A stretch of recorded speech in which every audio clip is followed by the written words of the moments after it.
Facebook. An interesting anecdote about Twitter. You may think, Twitter? Really? Come on, man.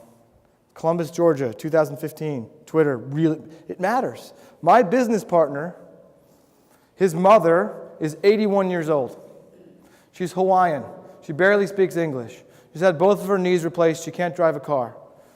She lives in Los Angeles with him. He takes care of her. He comes home one day last summer. She's 81 years old. And she says to him, "Oh, Troy, you've got to get me on the Twitters."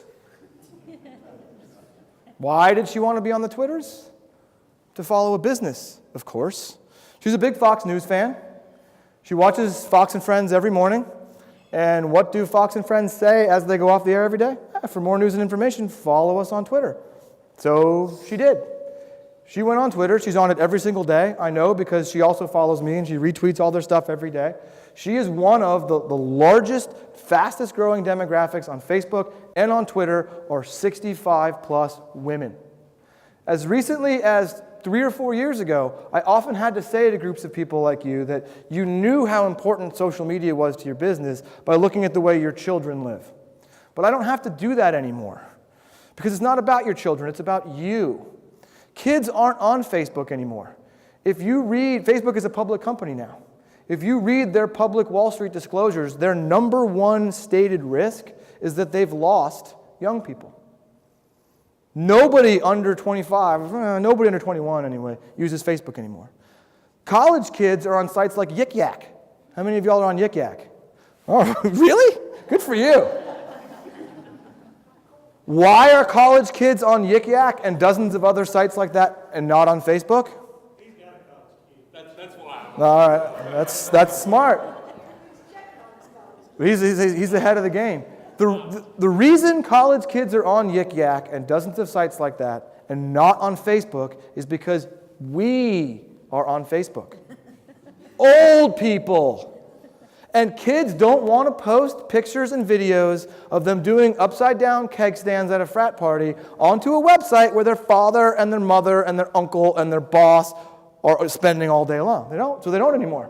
And you can check it out when you get home. Facebook's number one stated risk on their publicly filed financial paperwork is that they've lost the youth audience.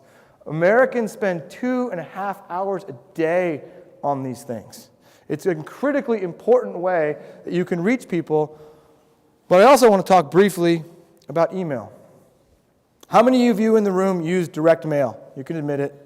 1, 2, 3. All right. So when you send out a direct mailing, how do you know that the offer and the copy and the font and the imagery are the best that they can possibly be when you send it out? I use a lot of cookie cutter stuff and like constant contact. Okay. Just trial and error. Trial and error. So one of the beauties of email, which is direct mail without the postage, without the paper costs, and with far more sophisticated targeting, but one of the beauties of it is you can create 10 different versions of your email with different offer, different copy, different subject line, even just like different colors and different images, and you can test them. Send them all out 1,000 times or 100,000 times. Figure out which one works best, and then commit it to paper and send it out. You know that email marketing is incredibly effective because your inboxes are full of emails right now from businesses. But there's a but, right? Think about who those businesses are. They're all big national brands.